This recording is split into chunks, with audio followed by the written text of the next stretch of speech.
Girivardhara Jasodanandana Rajajanarandana Jasodanandana Rajajanarandana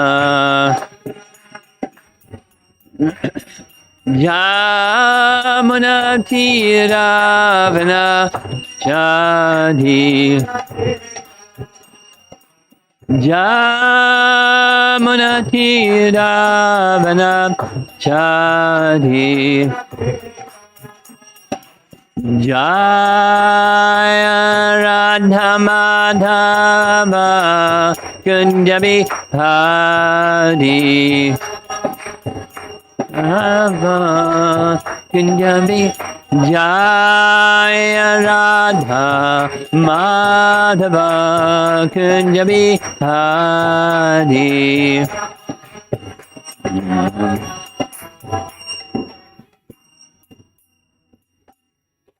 Jayom Vishnu Pad Paramahansa Parivajagacharya Astatarasata Sisimat His Divine Grace Inti Bhaktivedanta Swami Srila Prabhupada Ki Ananta Koti Vaishnavadinda Ki Grantaraj Srimad Bhagavatam Ki Gora Premanandi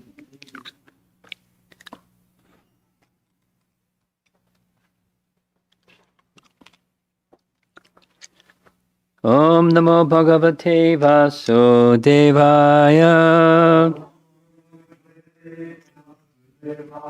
Om Namo Bhagavate Vasudevaya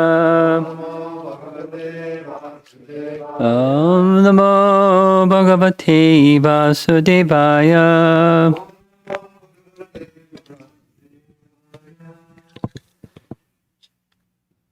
This is part 5 of 12. And we just completed Narada's giving really fascinating, detailed description of Bhakti Yoga in Satya Yuga, starting with the Ashtanga Yoga system, then leading to pranayama, then leading to mantra, then leading to deity worship, and many different parts to the bhakti process, but focusing on pleasing the Supreme Personality of Godhead. Said, this is just suited for you, what your mother has said, perfect fit. And he gave him Madhuvan as his place to do this process. So Dhruva circumambulated him and off he went, ready to begin his little stint of bhakti yoga.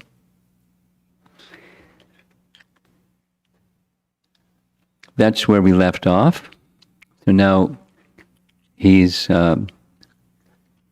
beginning the process. We'll hear how that commences.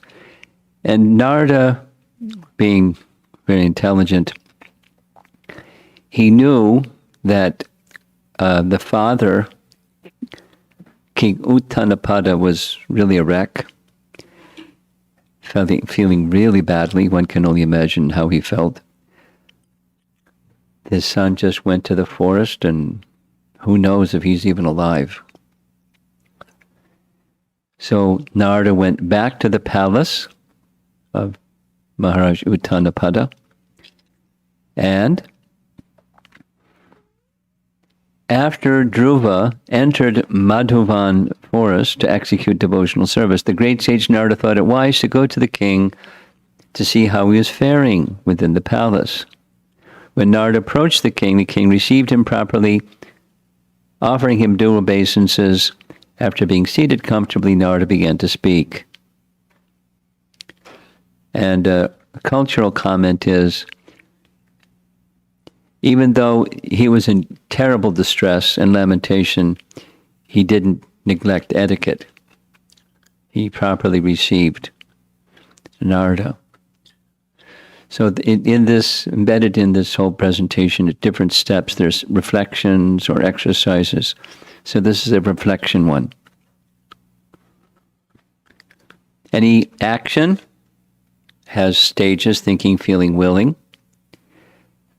So please consider, what are some character-based thoughts and feelings that would propel us to offer all respects to others despite our own troubled state of mind in a given situation? Now, we could take suggestions, but I think we'll just pause, reflect a little bit, because the purpose behind this is to internalize the Bhagavatam's message.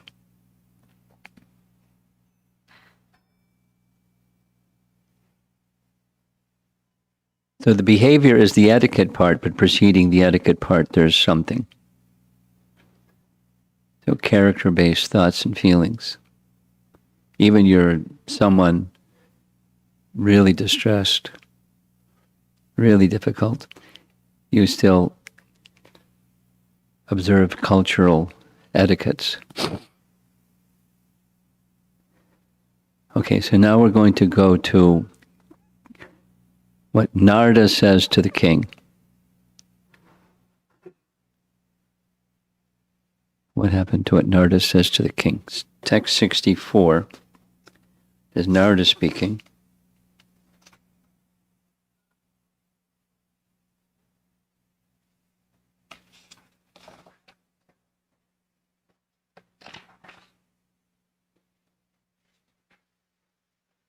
My dear king, your face appears to be withered up, and you look like you have been thinking of something for a very long time. Why is that? Have you been hampered in following your path of religious rights, economic development, and sense gratification? As if he didn't know. The king replied, "Oh, best of the Brahmanas, I am very much addicted to my wife, and I am so fallen that I've abandoned all merciful behavior, even to my son, who is only 5 years old. I have banished him and his mother, even though he is a great soul and a great devotee. My dear Brahmana, the face of my son was just like a lotus flower. I am thinking of his precarious condition. He is unprotected, and he might be very hungry. Not only might be, he might have lain down somewhere in the forest, and the wolves might have attacked to eat his body.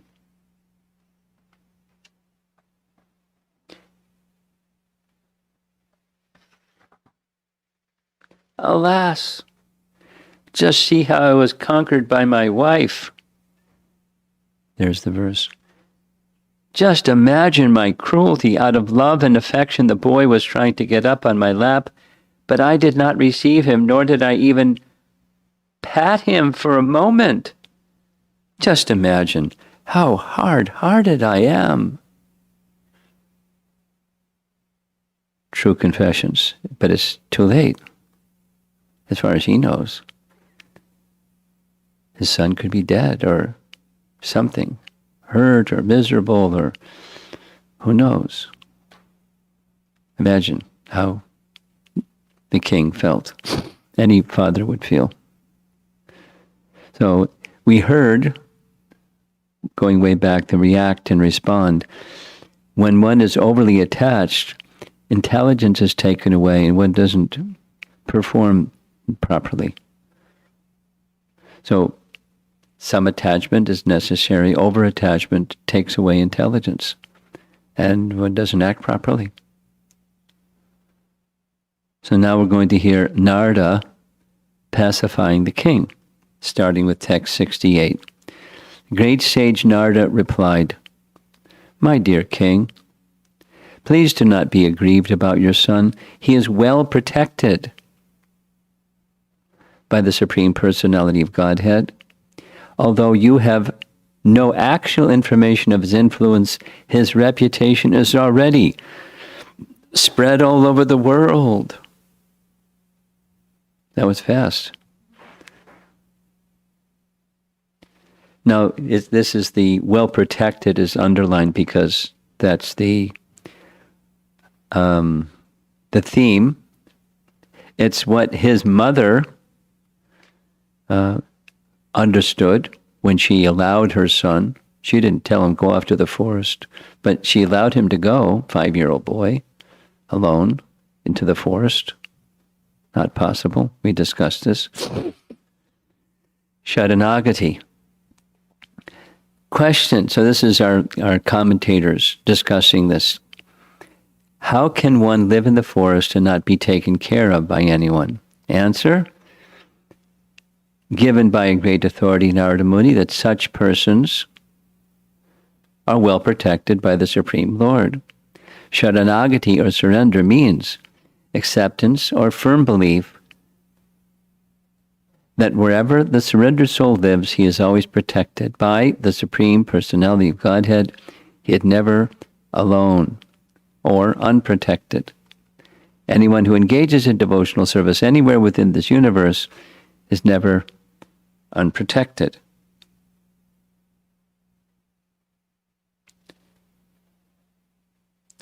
So that was text 68. Here's text 69. My dear King, very soon your son is very competent. He will perform activities which would be impossible even for great kings and sages. Very soon he will complete his task and come back home. You should know that he will also spread your reputation all over the world.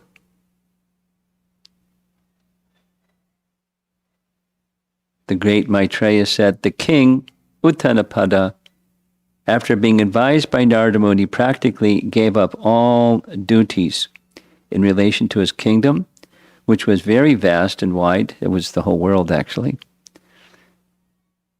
Opulent, like the goddess of fortune, and he simply began to think of his son Dhruva. And he was like that for 6 months, because Dhruva came back after 6 months. Now back in Madhuvan, Dhruva Maharaj, having arrived in, Madhuvan, took his bath in the river Jamuna and observed fasting in the night with great care and attention.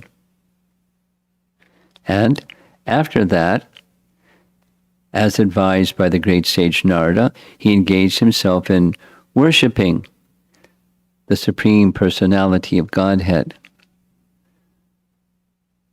Looks pretty peaceful. Probably a little rougher than that picture.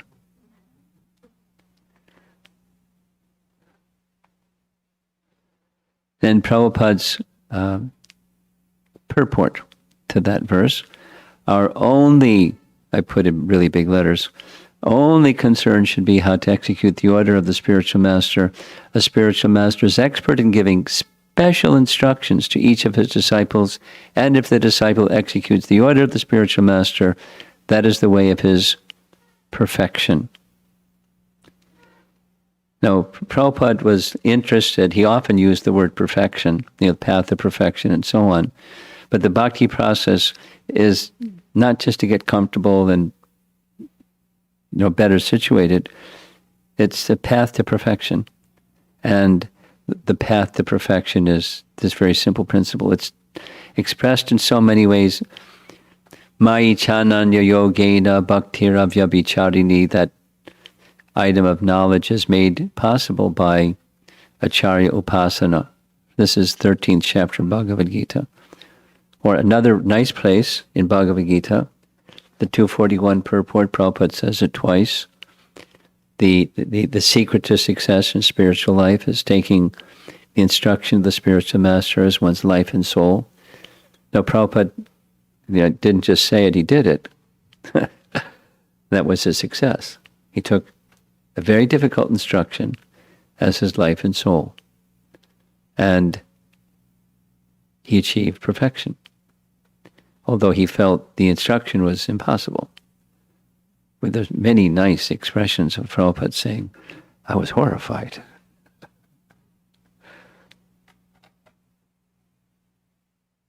I don't think he was just tongue-in-cheek saying that to pat us on the head or something. You may also feel horrified, but whatever he was feeling, the spiritual master's instruction. So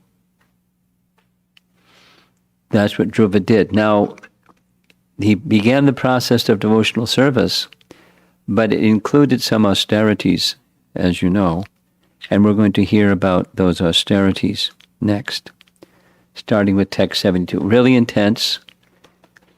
We don't need to worry about imitating Dhruva's austerities. For the first month, Dhruva ate only fruits and berries on every third day, only to keep his body and soul together, and in this way he progressed in his worship of the Supreme Personality of Godhead. That was the first month. In the second month, Dhruva ate only every 6 days, and for his eatables he took only yummy dry leaves and grass. Doesn't say yummy. Thus he continued his worship. Of course, he offered them to Krishna first. In the third month, he drank water only every 9 days. 5-year-old boy, right? Thus he remained completely in trance and worshipped the Supreme Personality of Godhead, who is adored by selected verses. Where do you go from there?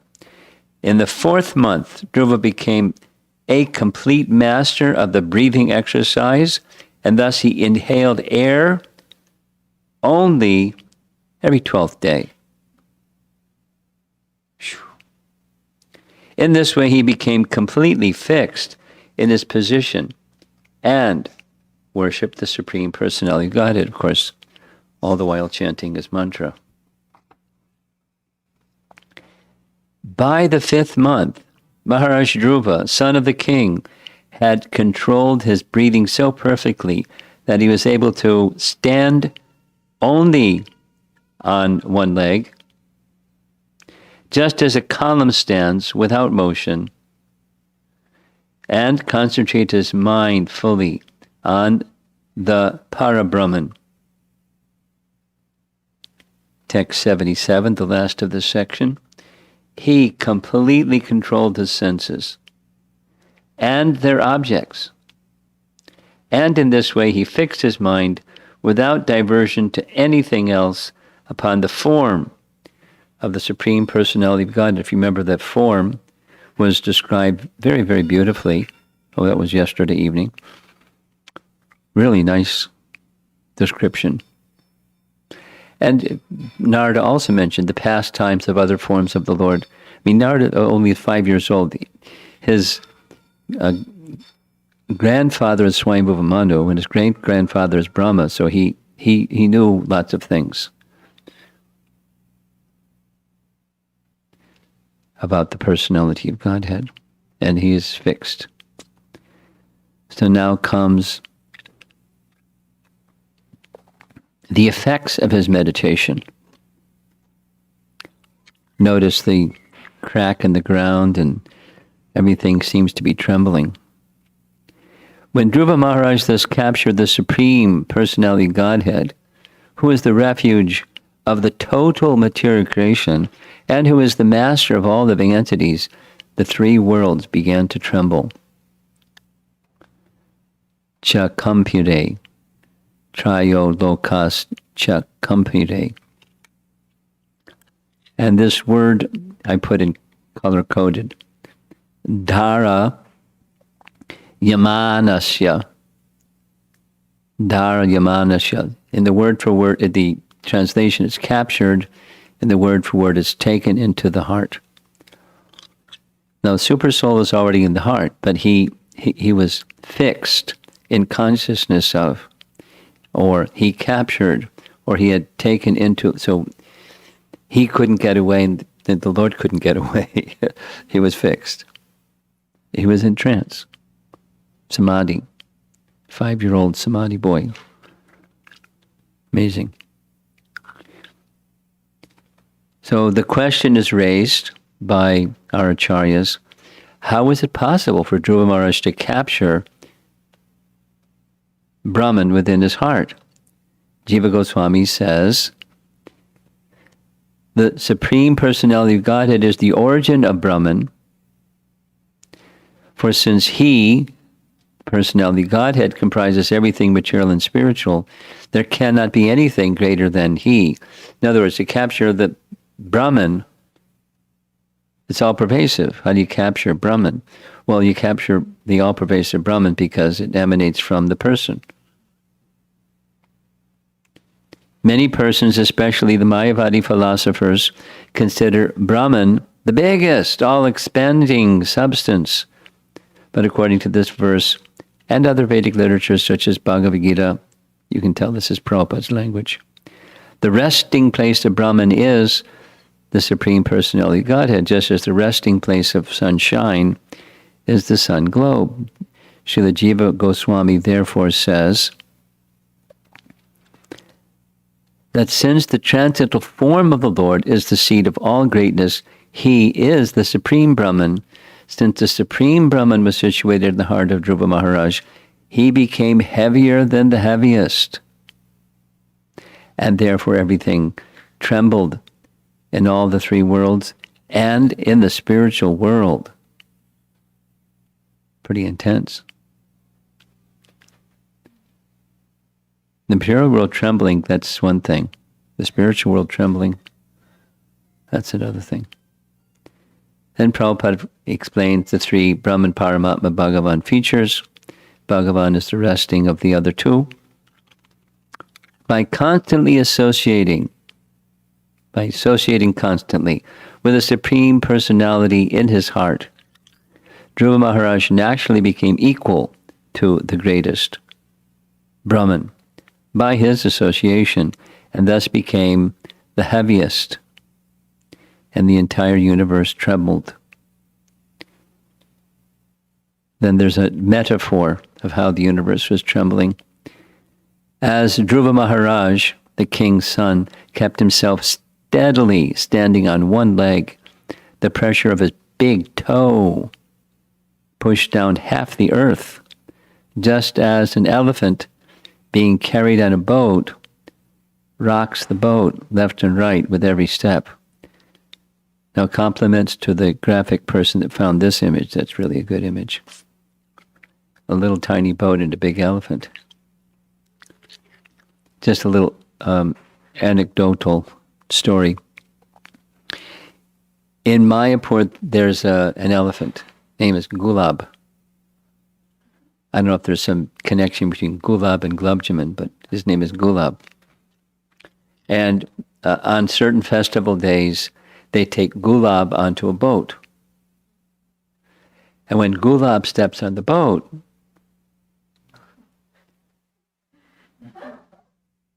so the devotees, by now, they know, how to be on the other side of the boat. And then when he moves over, steps the other foot, they have to run over to the other side of the boat. It seemed like, why put the elephant in a boat to begin with?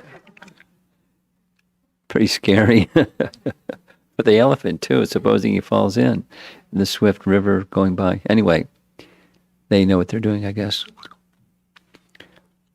And Dhruva's being very heavy had to do with his, demonstrating his having captured the Lord within his heart. So now, when Dhruva Maharaj was at home, this is commentary, although he was a king's son, he was prevented from getting on the lap of his father.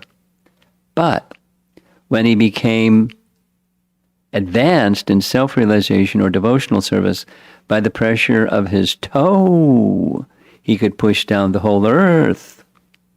That is the difference between ordinary consciousness and Krishna consciousness. In ordinary consciousness, a king's son maybe refused something even by his father, but when the same person becomes fully Krishna conscious within his heart, he can push down the earth with the pressure of his toe. Now it's a detail, but I like this detail, so I'm sharing it. The word that's used, how far he pressed the earth down, the word that's used is pradesha. Pradesha. And it has different meanings in different places. But Vishwanath says it means a half a pradesha is how far he pressed it down, which is half of 5 inches, which makes more sense than he just pressed the whole earth down. So, and Srila Prabhupada's writing, he generally uses 6 as 6 inches as a 1 pradesha, or sometimes 8 inches. But whatever it is, the earth was pressed down a little bit by his toe, big toe. Further commentary.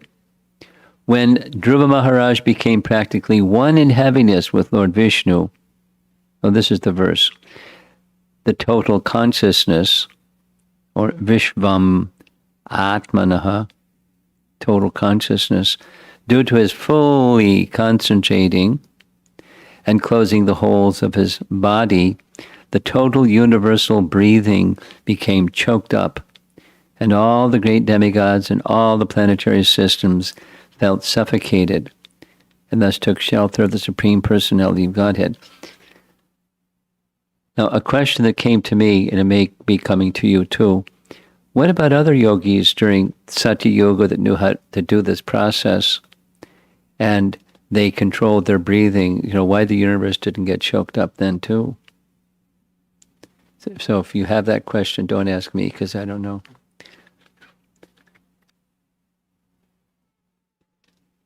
But the verse speaks of Vishnu. Vishnu is understood in various ways. Sometimes the all-pervading Vishnu.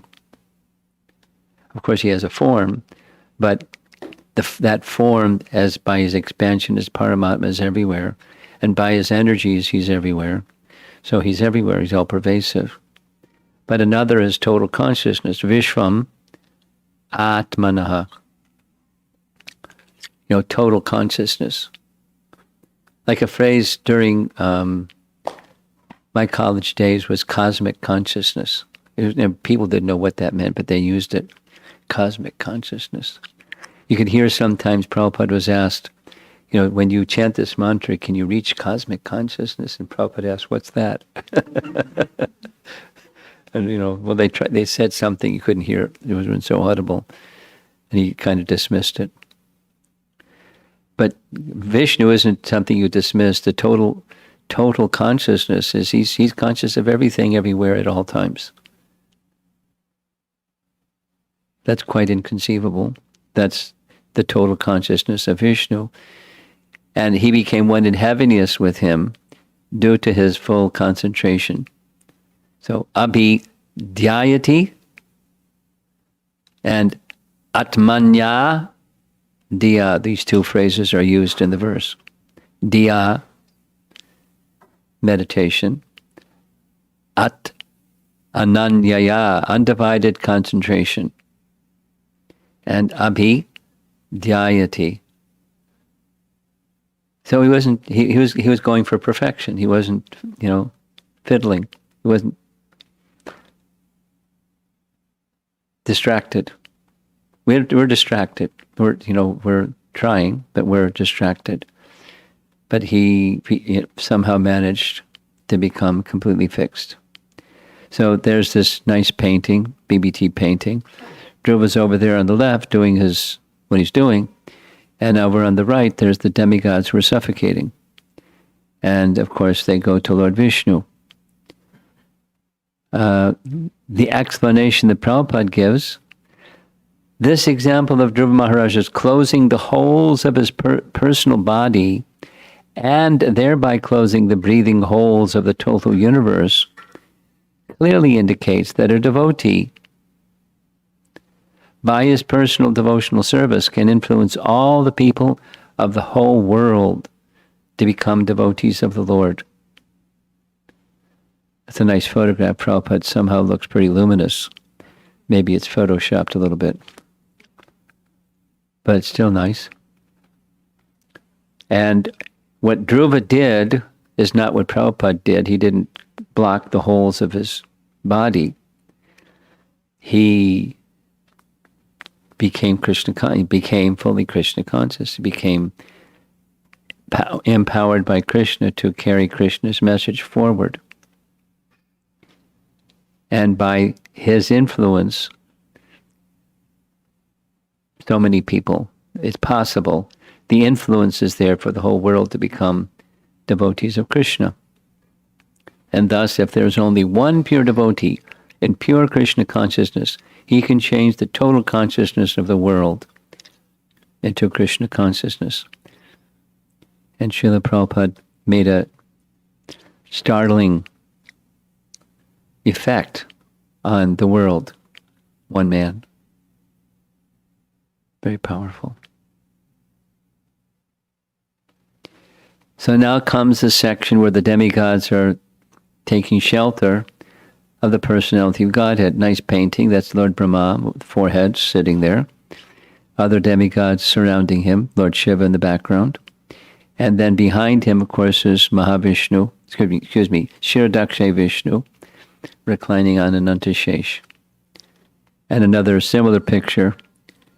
The demigods said, they went to the shore of the Milk Ocean, "Dear Lord, you are the refuge of all moving and non-moving living entities. We feel all living entities to be suffocating, their breathing process choked up. We have never experienced such a thing.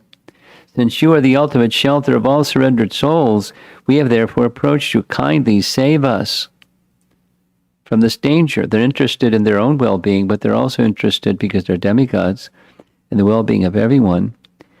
And it's a very difficult, unprecedented event. They don't know what to do. Prabhupada's purport: the Supreme Lord is the ultimate goal for the solution of all problems within this material world. In the spiritual world, there are no problems.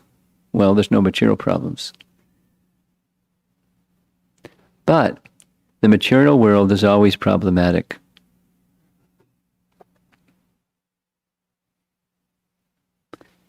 Vishvam Purnam Sukhayate. He quotes Chaitanya Chandramrita. That's Prabodhananda Saraswati's writing. It's really nice.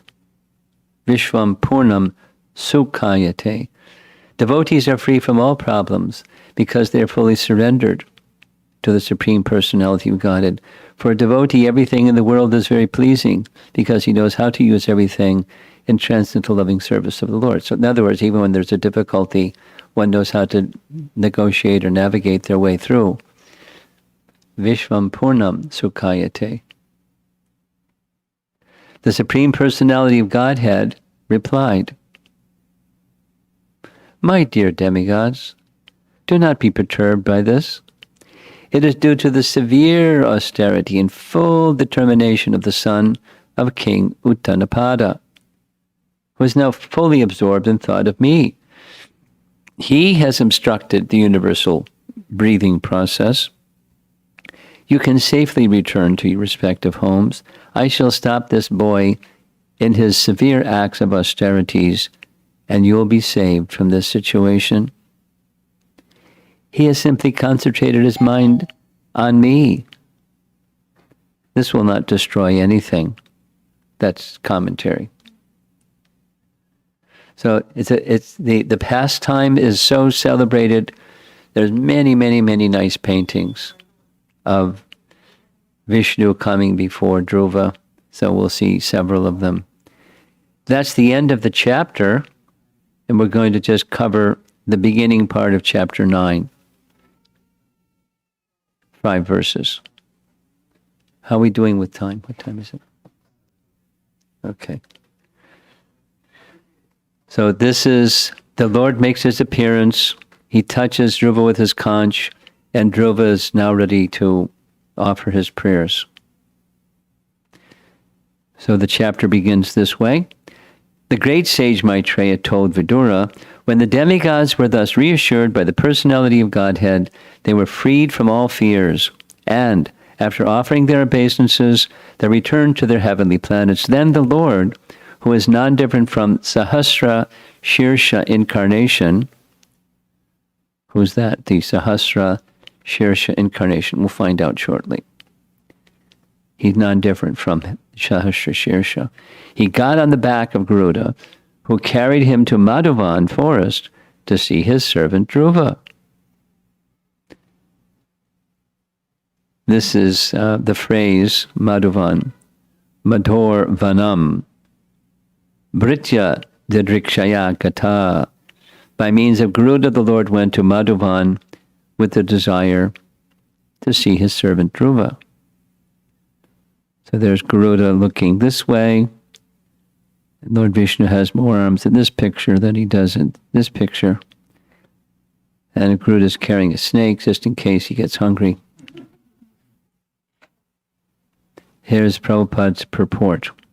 According to Sanatan Goswami, in his Brihat Bhagavatamrita, the Sahasra Shirsha personality of Godhead, who appeared at that time, was the incarnation known as Prishnigarbha. We heard that before, right? Prishnigarbha, the same as the son of Suttapa and Prishni, the same form of Vishnu that appeared as their son, appeared in this way. He provided the planet known as Dhruvaloka for the habitation of Dhruva Maharaj. And then here's Vishwanath Chakravarti Thakur commenting, it is understood from Laghu Bhagavatamrita the avatar who appeared in front of Dhruva was Prishnigarbha. He is called Sahasra Shirsha, which refers to Garbhodakshai Vishnu because they are non-different, both being Vishnu. Got it? Vishnu in the milk ocean is Kshirodakshai Vishnu. But Kshirodakshai Vishnu and Garbhodakshai Vishnu, they're actually non-different. Technically, Sahasra Shirsha refers to Garbhodakshai Vishnu.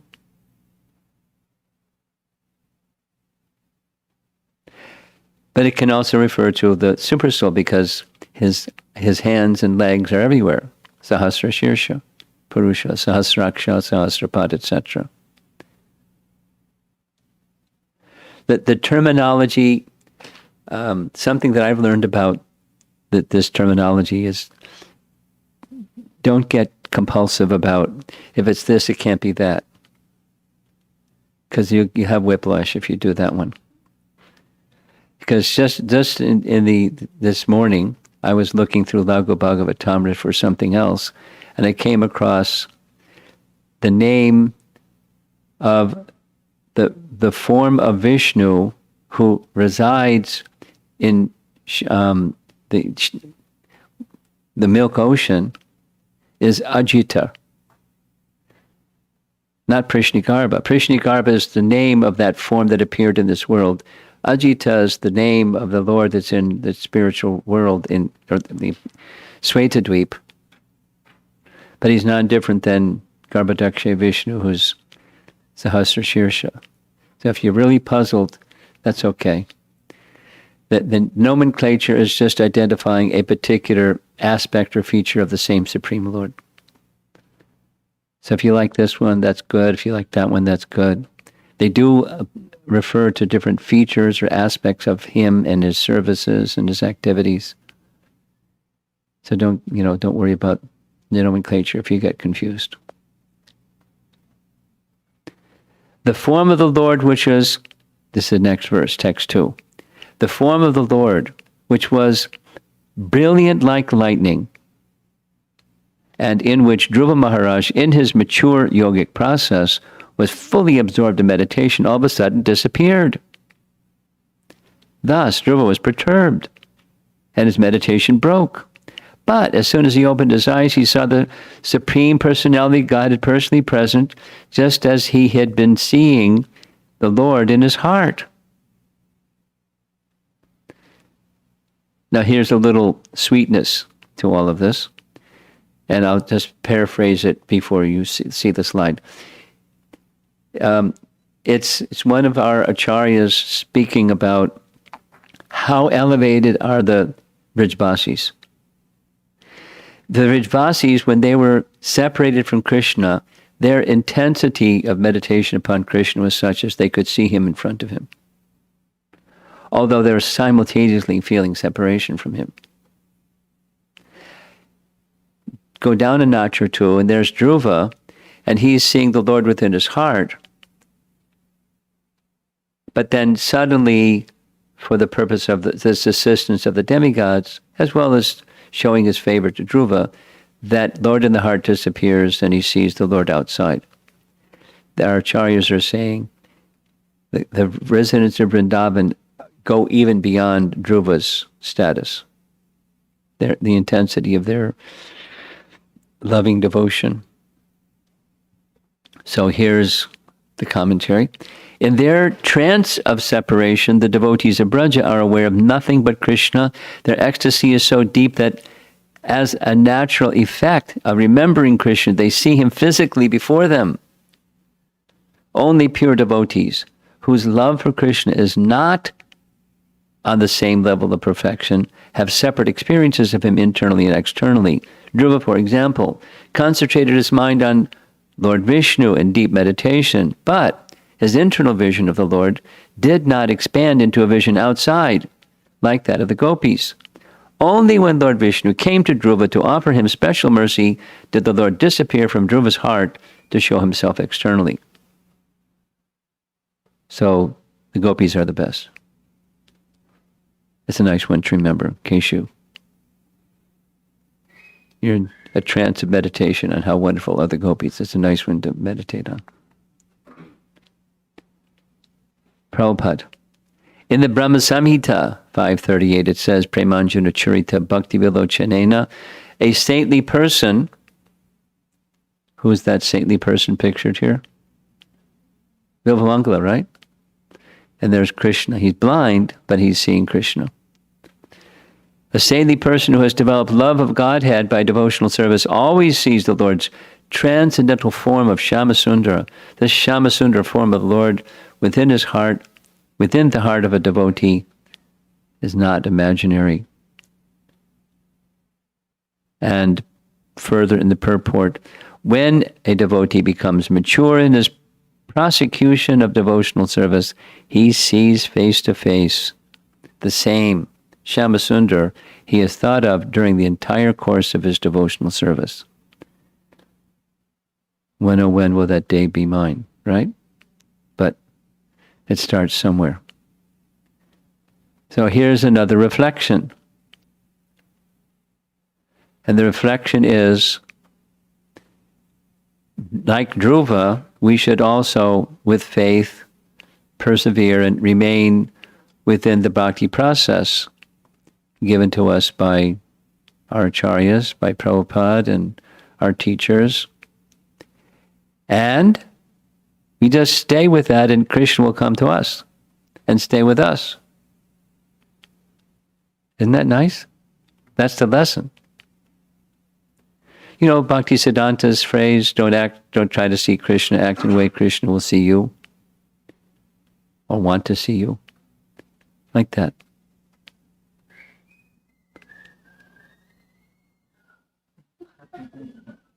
It sounds like a bird.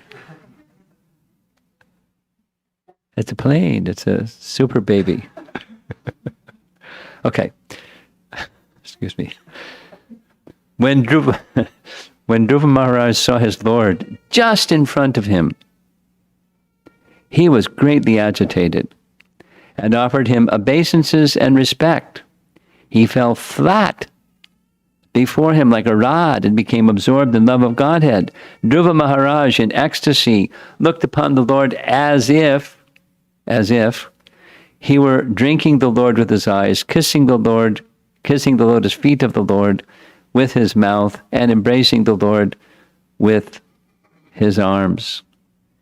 He didn't do all those things, but that was the ecstasy with which he was looking upon the Lord. His heart was in a wonderful turmoil, a great ecstasy of turmoil, of embracing the Lord and so on. One of the many, many nice paintings of the same appearance of the Lord before Dhruva. Here he's sitting, here he's reaching. Nice painting. All these features of Dhruva Maharaj's bodily expression indicate that upon seeing the Lord face to face, he developed the 8 kinds of transcendental ecstasy in his body.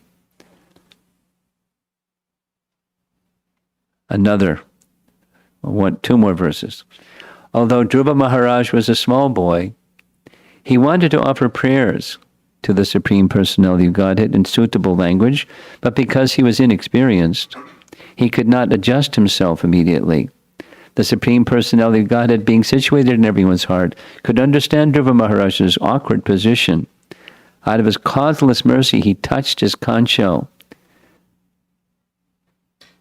to the forehead of Dhruva Maharaj, who stood before him with folded hands.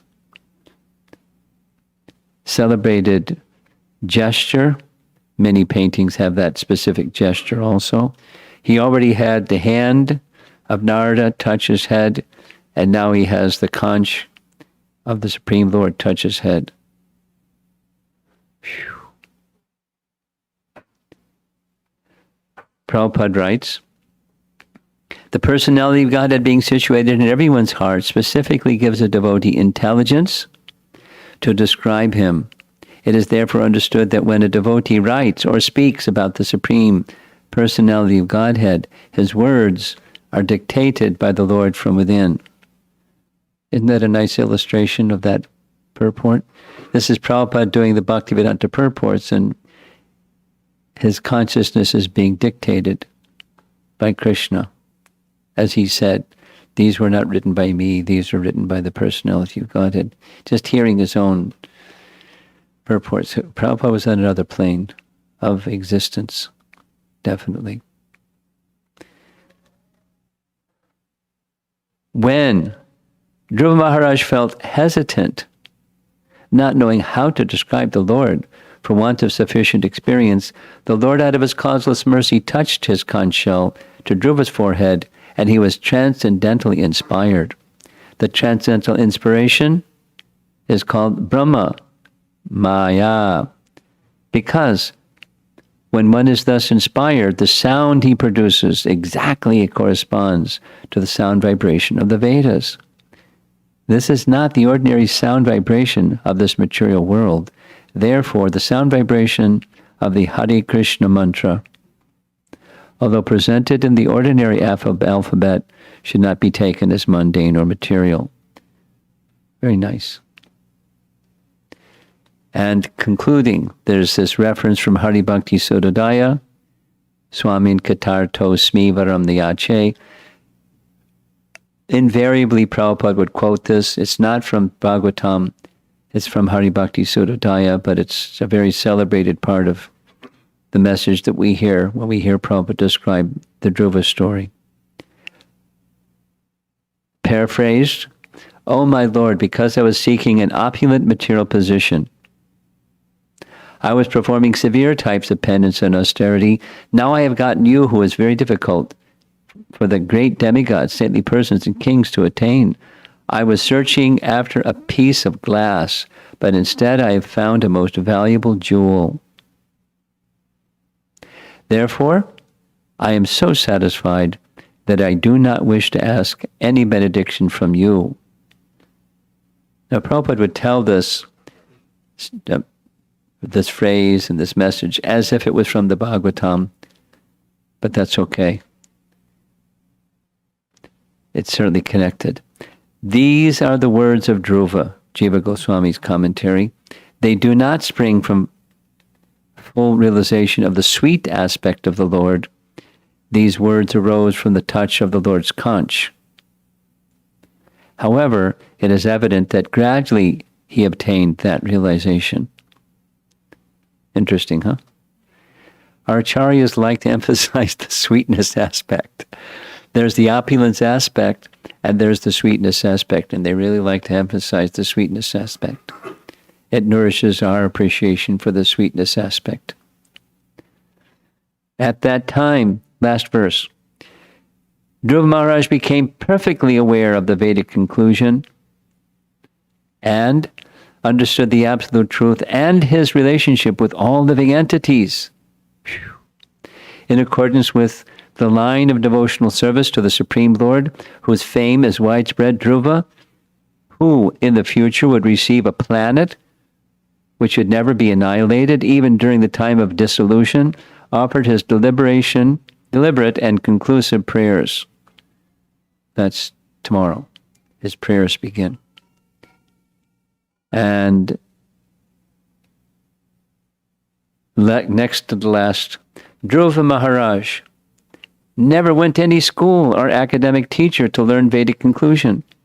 But because of his devotional service to the Lord, as soon as the Lord appeared and touched his forehead with his conch shell, automatically the entire Vedic conclusion was revealed to him. So if you don't want to go to school, you just do what Dhruva did. You get a lot of mercy and you got your diploma. But otherwise you should go to school and study the wonderful words just for the sake of the sweetness of them.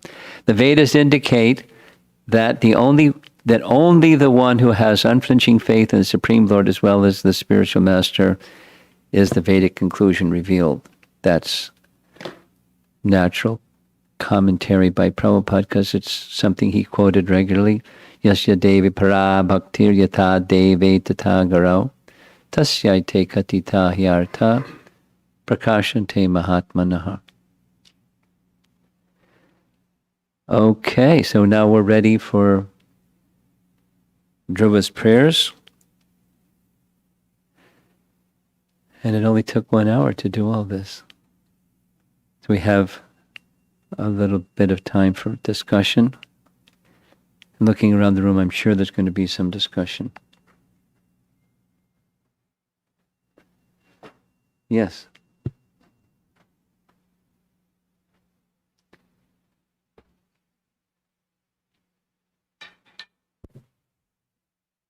Hare Krishna Maharaj. When we were hearing about how when Dhruva Maharaj was practicing his meditation, Yeah. his level of tapasya was increasing month by month. Yeah. And he was alone, so it's not like Narada was telling him, okay, now you take it to this next level or something. Yeah. So my question is, in our own lives, when we also, obviously we don't take tapasya to that extent, but we do some tapasya in order to, practice our sadhana. Yes. So can you provide some pointers on how can we know when we can take our tapasya to a next level? Well, I have a few thoughts on this. Something that Shatrarupa asked the other day is sometimes we find, she was discussing with a friend of hers, that our activities become somewhat routine. Not mechanical, wasn't the word, but routine, and time gets taken up in doing routine. And so I was thinking some more about that, which is a little bit related to your question. Not directly, but somewhat. The essence of the benefit of tapasya is to awaken spontaneity. It's control the mind and senses for the purpose of getting the incubation chamber for bhakti to grow, but really it's what's wanted is the bhakti is to grow. So that the essence is not the austerities and penances, that those are supportive of the incubation chamber for bhakti to grow. So what we really want is bhakti. So now, back to your question, it's that which is going to help your bhakti grow. So what are some of the rules of thumb or guidelines? Simply expressed is when there's Ekadasis, when there's appearance days of the Lord or great Vaishnavas, or when there's special times like the Purushottam month or Kartik month, then it's right in nectar devotion, something. And then it makes them increase according to those auspicious days. And then there's a beginning and an end. And then one, at the end of some auspicious something, one may decide, I think I can increase or my reading, or I can increase my chanting, or I can and diminish. So you do it in increments. My rule of thumb advice is do in increments, in that using that as a entryway. Auspicious times, do something. And even just doing something for a whole month, that takes some control of the mind. And that's good. That's tapasya. Because mind not controlled, forget it, for spiritual progress. So just to do something for a month. But it's not just to do the something. Again, it's for the purpose of increasing bhakti, nourishing bhakti.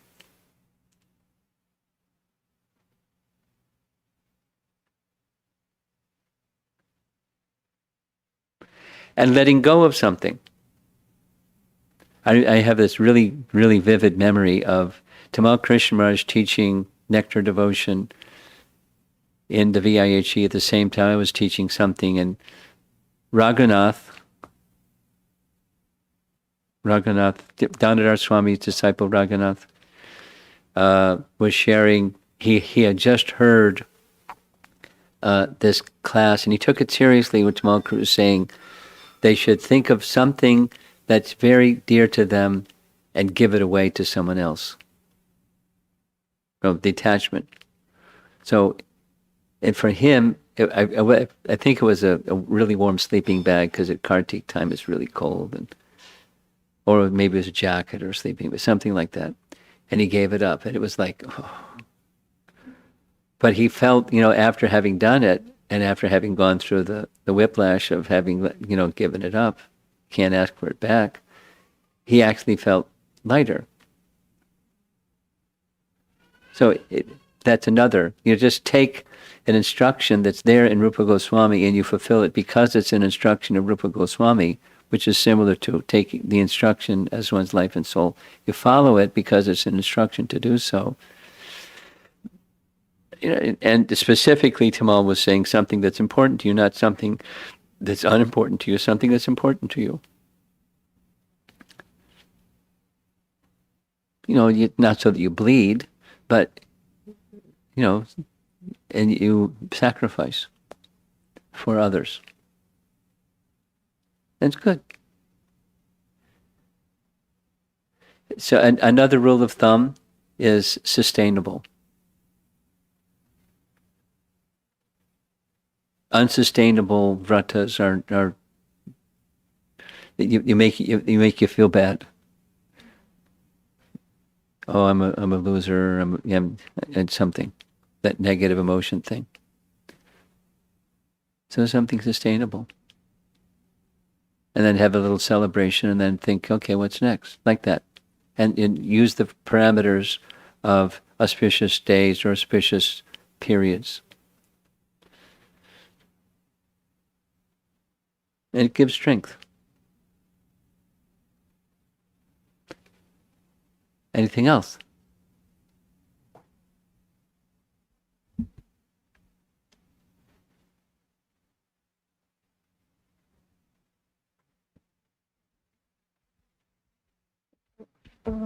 Maharaj, I was just wondering, when exactly did Dhruva Maharaj's material desires fall off? When he left home, he had them. When he went to when he met Narada, he said he couldn't follow all of his instructions because his material desires were so overwhelming, if I remember right. Then when Yes. he went to Madhuvan, still had those material Yes. desires. Yes, he did. Then he went into, and he did such intense austerities. I got the question. Even The question is, how did it wasn't at when once. and how. It was, the how was bhakti, and it wasn't at once. It was gradual. You know, the darkness got replaced by light. Mhm. And so effort and mercy combined. So the mercy, as the effort was being made and the mercy was being extended corresponding to the effort being made, the desire diminished. Bhaktisiddhanta uses the word effaced. Mm. You know the meaning? It's like Gradual the example of effacing is like coins. When they're minted, they're very clear picture Shiny. of the date and the face and the whatever it says. Mm.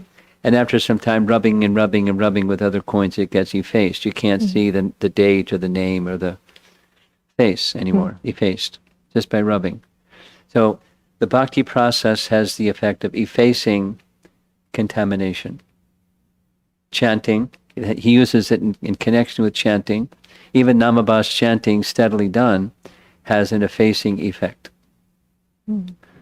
But the effacing effect is perceivable by the awakening of a stronger desire on the bhakti side than just the Abbas chanting to go beyond.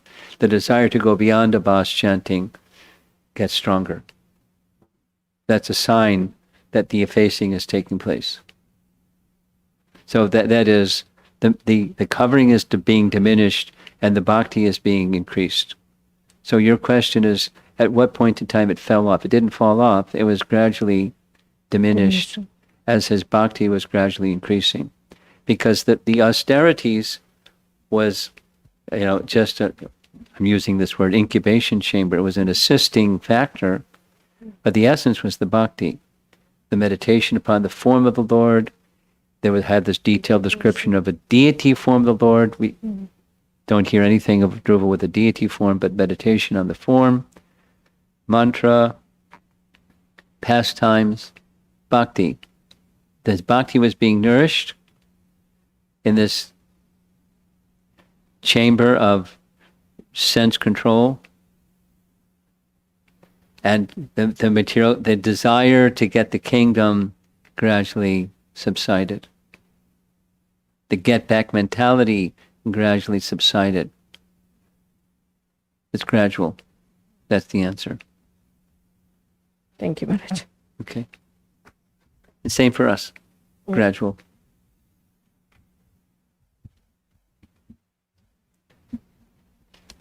Anyone else in the room?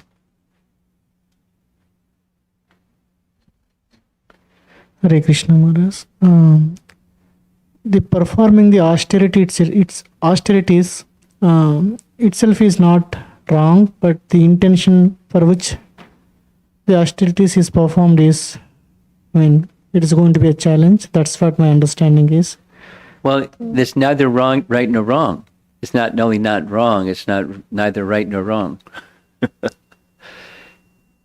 It's important. When Prabhupada would say minimal is the four regular principles, that's austerity. For people of this world, that's austerity. Oh, impossible. Right? Impossible. And it's not only possible, it's an austerity to follow the principles, and then further austerities. So I was thinking, Dhruva Maharaj performing the austerities because the intention was initially to get back mentality. Is that Could have been what? to get back? To No, revenge? he wasn't doing the austerities to get back. He was doing he was doing the whole program to get what he wanted, which was get back. In other words, when he's sitting there, he's eating roots and berries every 3 days. He's not, or water every 9 days, or whatever the sequence was. I'm doing this because I want to get back. He's doing it because he wants to get Vishnu, and he wants to get Vishnu because he wants to get back. So it's mixed. It's Sakam Bhakti. But Bhakti. If it just stays Sakam, then the Bhakti doesn't grow. He wanted Vishnu. And he had the mercy, and he wanted to fulfill the Narada's kindness, reciprocate with Narada's kindness. Both are bhakti principles. Is that all right? Yeah, and the reason I was asking that question, Maharaj. What's the reason? When Prabhupada mentions a lot of times performing the austerities for material purposes is going to be a problem for the society. Problem for the society? Society, yeah. I mean, like for example, fasting for a political reasons or right. Could you say, I don't get the whole picture of what you're trying to communicate. Give the bigger picture. Here, there are a lot of challenges because of Dhruva Maharaj's austerities. Yes. So, Prabhupada comments elsewhere, and I think Bhagavad Gita, performing like not eating for political reasons. A lot of politicians does it, fasting for many days. It is not good for the society, in a sense. Well, it's not good for themselves either. Yeah. So is that the reason that because I was thinking that Dhruva Maharaj was doing that austerities for a specific purpose, which is not right.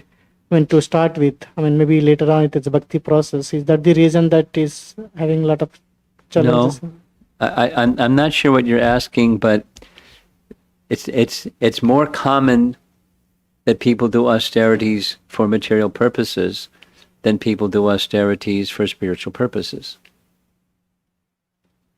It's very common that people do austerities for material purposes. Even non-Vedic austerities. Highly successful people are really austere people. From what I read, Osama bin Laden was a very austere guy. No, he was a tapasvi to get Shakti so he could do bad things. Little Hiranyakashipu. And so forth, without going into, anecdotal things. So it's very common. So austerities for material purposes is not good for the person, because if they don't have a spiritual purpose, they're going to, whatever Shakti comes to them from that austerity, they'll use in a bad way. Duskriti. But there's nothing good and bad about the austerity in itself. It's the consciousness behind it. I think that's your point. Yeah, so that impacts the society in general as well, because that's what. Yeah. Roma was doing like poor were suffocated. It created problems to the society. That's what you mean? That's what you mean? Oh, I didn't get that's what you mean. Well, there was a temporary inconvenience for everybody, but look at the result. Because it was for Vishnu, look at the result. He became a pure devotee and walking around the planet for as long as he was around the planet. It was good for the planet. And good for the universe. That was one of the messages here. So it's the consciousness behind. Okay. Let's do some online discussion, because they'll feel neglected, our online people. We get feedback, they feel neglected. Sri Radhika Mataji has 3 questions.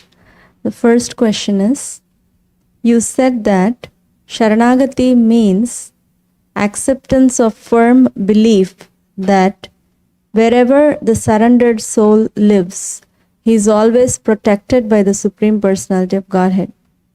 When Mother Suniti sent her 5-year-old son to the forest, he was not a fully surrendered soul. So what was her faith that her son will be protected based upon her own devotion to the Lord, which would render him favorable to her kith and kin?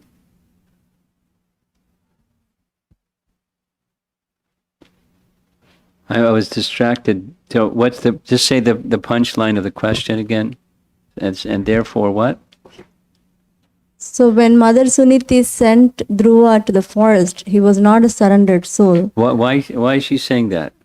Dhruva was a mixed person, not. Oh, but she was fully surrendered. She was praying to, it says, she was praying to Vishnu, please protect my son. Dhruva was protected by her. That was the question. Okay.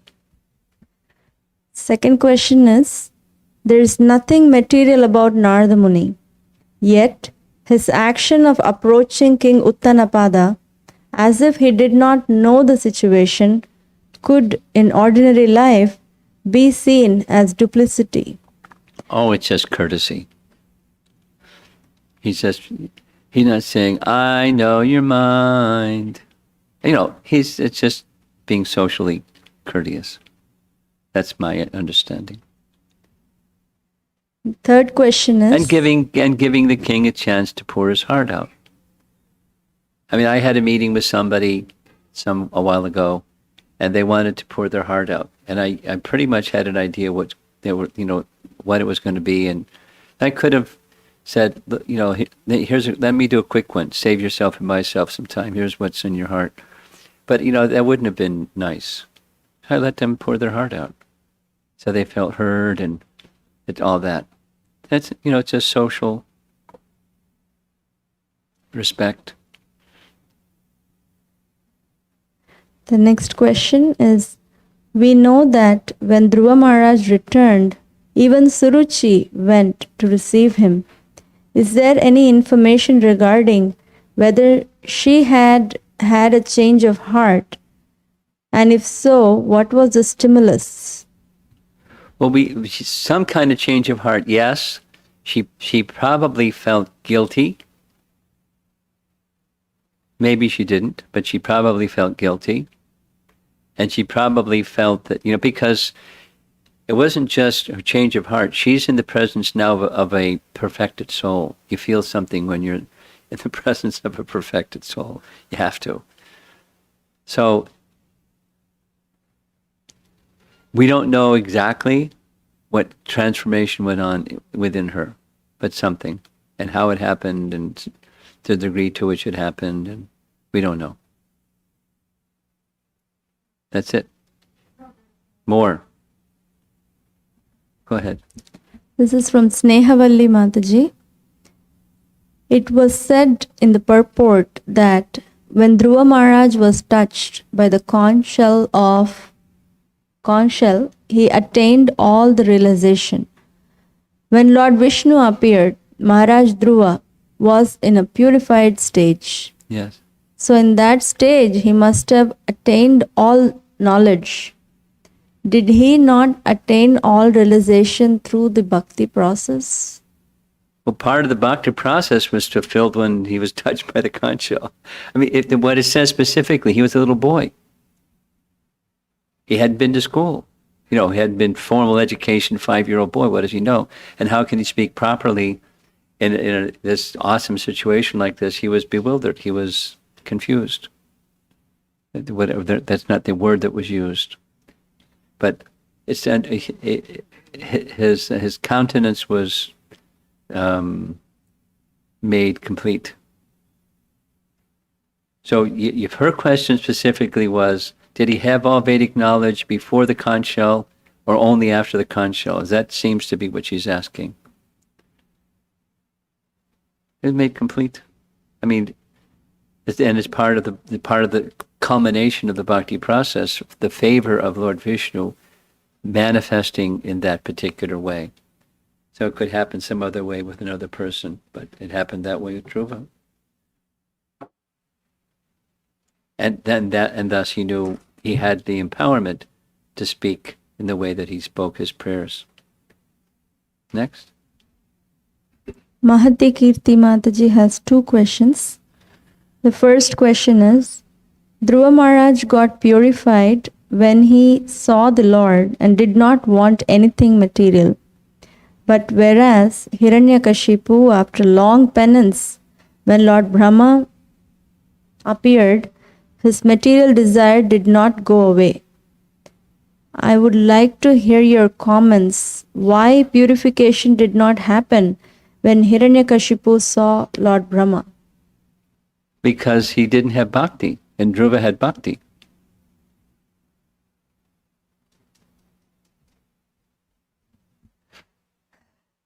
The second question is, although Prahlad Maharaj did not see Lord Krishna directly, did he have intense desire to see the Lord directly, or was he satisfied with the realization of the Lord?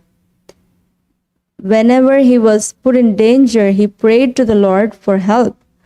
Lord never appeared directly. I'm curious to know, was his desire increased to see the Lord? This is now Prahlad or Dhruva? Prahlad Maharaj. Prahlad. Well, this question was asked the other day. What was Prahlad seeing? When he said, "Where's your Lord? He's everywhere." What was he seeing? Remember that discussion? Was that with this group here? No, it was another evening. To say that he's everywhere was that he saw, Lord Shingadev everywhere, or he saw Vishnu everywhere, or he saw what was it that he saw? And I don't know what he saw. At least he had knowledge from Narada that he had full faith in. At least he saw through the eye of knowledge. That much, for sure. The Supreme Lord is everywhere, including in the pillar and everywhere.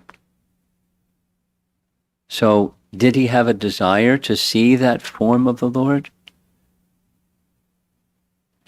Naturally a devotee wants to see the form of the Lord, but whether that was the prominent thing, he wanted to be in service to the Lord. That's the prominent thing. So it's an interesting question, but we don't have, to what degree was he desiring to see the Lord, or was he just content in his devotion to the Lord? We don't have that indication. The third question from Mahati Kirti Mataji, unrelated. Narada Muni and Parikshit Maharaj both saw Paramatma feature of Krishna. Did Narada Muni understand Bhagavan feature just by knowing Paramatma feature? And did Parikshit Maharaj forget the Lord's form he saw when he was in his mother's womb, and he had to hear Srimad Bhagavatam to understand about the Lord? It's a complicated question. And the short answer is, according to one's devotion to the Lord, that's what the Lord will reveal.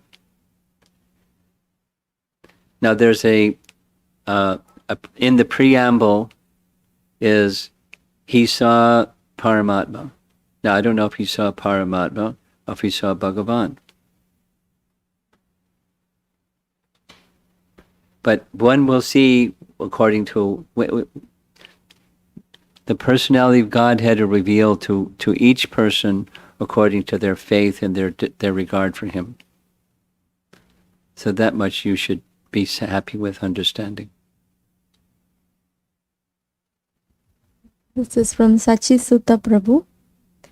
The transformation and realization of Uttanapada regarding his attachment to his wife happened because of the association with Narada Muni? Or did it happen because of the association of Narada Muni, or it happened when Dhruva Maharaj left home? Is it a mercy from a tribulation? It's mercy from tribulation. It's a natural reaction of someone who has been unkind, and they know it.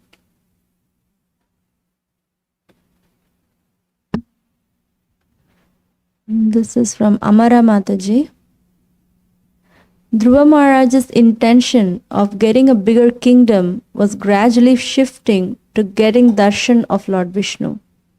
So, if one keeps performing devotional service with gradual improvement, then will his intentions get focused on Krishna by power of devotional service? Is this my correct? Is this It's understanding not correct? automatic.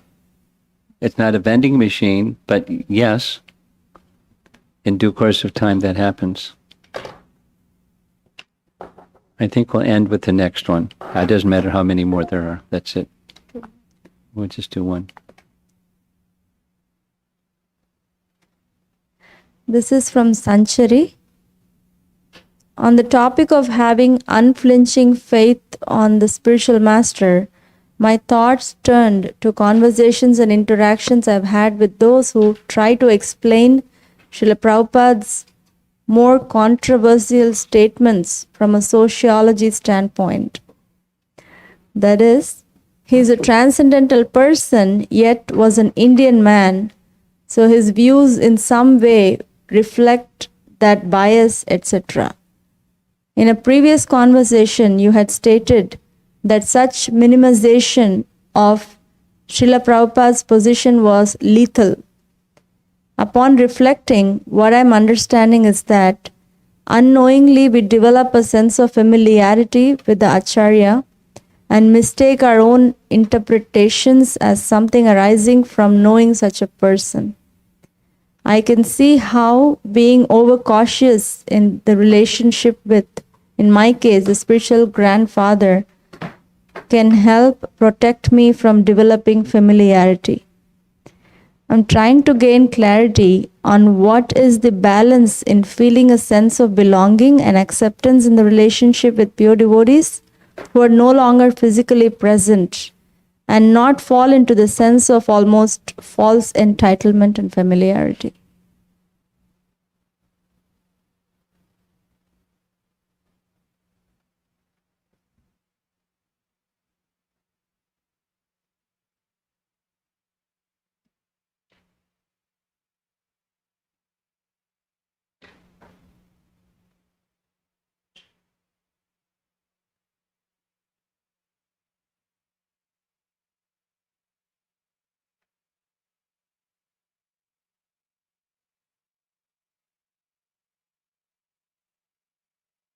There's a devotee, I'm trying to remember, Shukavak, I think is his name, wrote a biography about Bhaktivinoda Thakur's life that was explicitly and deliberately not from the vantage point of he's a pure devotee and so we see everything through the lens that he's a pure devotee.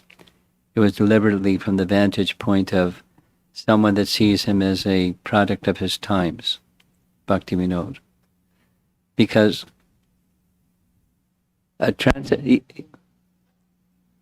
even a transcendentalist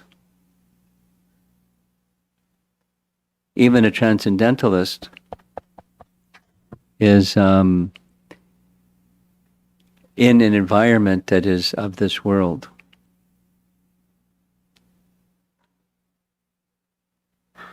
So they may use expressions and so forth that are their transcendental personality, but also accommodating or reflecting the circumstance of their times.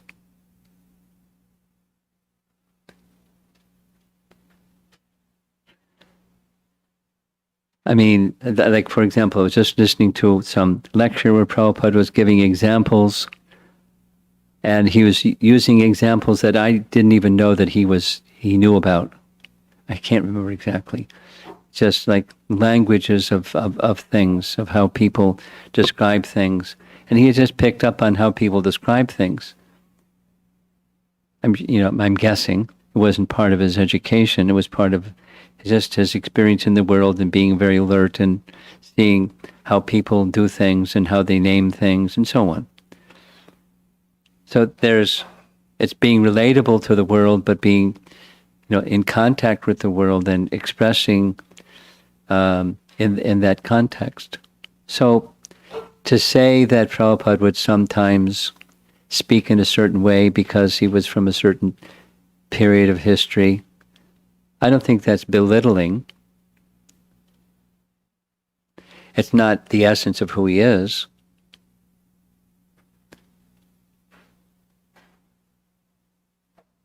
But it's not belittling to say that he would, like, say,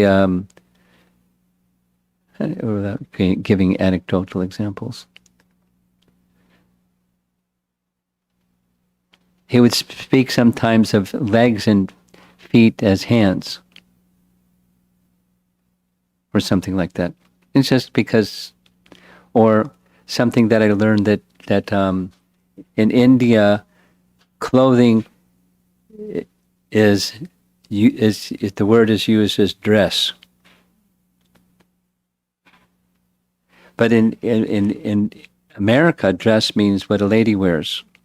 A dress or a skirt is what ladies wear, and it's not men don't wear dresses. But it's a cultural thing.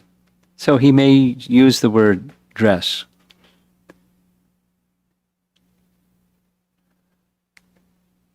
Anyway, so it's okay. It doesn't diminish or demean. It's not necessarily demeaning. But when it does come to controversial things, his use of language may not have been understood by contemporary people because of, the circumstance that he grew up with. His mood is not what, the controversial things that without going into it, what it says. Anyway. So the main thing that you're asking is how to be cautious about becoming familiar with predecessor acharyas and great personalities. It's pretty hard to do that because they're so high. So I think your caution in itself is sufficient, and as you become more familiar with their writings, the respect will grow, not familiarity will grow. Read their writings and try to understand their teaching, and your head will tilt back and your eyes will look as high in the sky as you can go. You won't become familiar.